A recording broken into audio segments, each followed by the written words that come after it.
সারা বাংলাদেশের সবচেয়ে এ প্লাস পেয়ে আপনারা প্রমাণ করে দিবেন যে আমরা এখনো পারি ইনশাআল্লাহ। যে কয়দিন সময় আছে মেহেরবানি করে প্রত্যেকটি সাবজেক্ট সময়ের গুরুত্ব দিয়ে রুটিন করে অতীতে যা করেছি আজ থেকে আবার রুটিন করে ভালোভাবে লেখাপড়া করে আজ আপনার আমার জন্য খুশির বিষয় হলো আমরা দীর্ঘদিন যাবৎ বিপর্যস্ত ছিলাম। আমাদের সকল হোস্টেল বন্ধ করে দেওয়া হয়েছিল, আমাদেরকে কোথাও পাত্তা দিত না। যদিও এই মাদ্রাসা সবসময় জাতীয় পর্যায়ে শ্রেষ্ঠ হয়েছিল, এই মাদ্রাসার ছাত্ররা সকল ক্লাসে বোর্ড স্ট্যান্ড করে সারা বাংলাদেশে ফার্স্ট হতো। আলহামদুলিল্লাহ এরই ধারাবাহিকতায় মাঝে কিছু গ্যাপ গেলেও আবার নতুন করে শুরু হয়েছে। আগামী 30 তারিখ ইসলামিক আরবি বিশ্ববিদ্যালয়ে জাতীয় পর্যায়ে শ্রেষ্ঠ শিক্ষা প্রতিষ্ঠান হিসেবে আপনার এই মাদ্রাসাকে অ্যাওয়ার্ড দিবেন মাননীয় প্রধানমন্ত্রীর পক্ষ থেকে। বলে আলহামদুলিল্লাহ আগামী 30 তারিখ দিবেন সেটি। এবং অনার্সে CGPA 5 first year, second year, third year, fourth ইয়ারে আমাদের একটি মেয়ে শ্রেষ্ঠ পুরস্কার পেয়ে সেদিন পুরস্কৃত হবেন ইনশাআল্লাহ এই মাদ্রাসায়। আবার ফাজিলে first year, second year, third year সবে ফার্স্ট হয়ে একটি ছেলে এই মাদ্রাসা থেকে সেদিন অ্যাওয়ার্ড গ্রহণ করবেন ইনশাআল্লাহ। কি আলহামদুলিল্লাহ বলা যায় না? আমরা কি আজিমপুরের গোরস্থানে? আরও সুসংবাদ আছে, কামিলে ফার্স্ট ইয়ার, সেকেন্ড ইয়ার মিলে রেজাল্ট হয়ে সর্বোচ্চ রেজাল্ট করে সেদিন অ্যাওয়ার্ড গ্রহণ করবেন, সেটিও এই মাদ্রাসার ছাত্রী, তিনিও গোল্ডেন এ প্লাস পেয়ে পুরস্কৃত হবেন ইনশাআল্লাহ।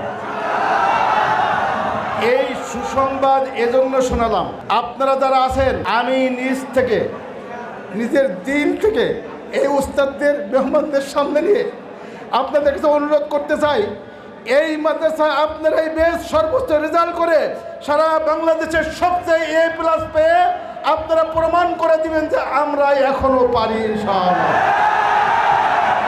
মেহেরবানি করে সময় আর অপচয় করব না, আমরা সময় আর অপচয় করব না, আর পিছনে ফিরে যেতে চাই না।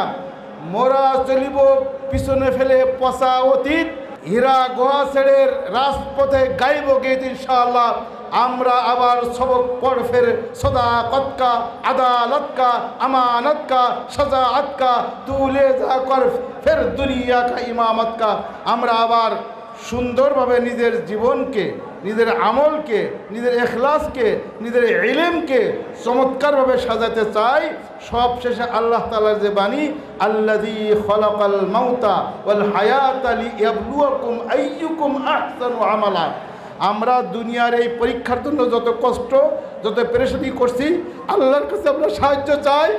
মাহশরের দিন আল্লাহ তাআলা আমাদেরকে আহসানু আমাল এই দুনিয়াতে কবুল করে জান্নাতে যদি আমাদের সকলের দেখা হয়, এটি হলো আমাদের সবচেয়ে বড় পাওনা।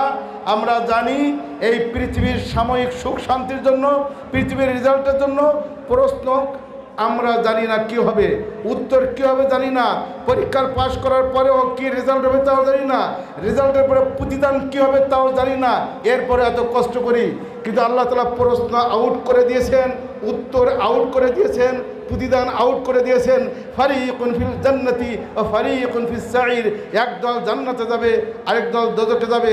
এই আউট করা প্রশ্ন, উত্তর এবং ফলাফলের জন্য আমরা এখনই যদি প্রস্তুতি না নেই, এই দুনিয়ার প্রস্তুতি কোনো কাজে লাগবে না। তাই আমরা আমাদের আমলকে আহসানু আমাল হিসেবে তৈরি করে জান্নাতের উপযোগী হয়ে আমরা আগামী পরীক্ষায় যেভাবে প্রস্তুতি নিচ্ছি, আমি বাকি সময়টুকু জীবনের শেষ অংশ পর্যন্ত সর্বশেষ প্রস্তুতি নিয়ে আল্লাহর দ্বীনের জন্য আমাকে জানবাজ রাখতে চাই।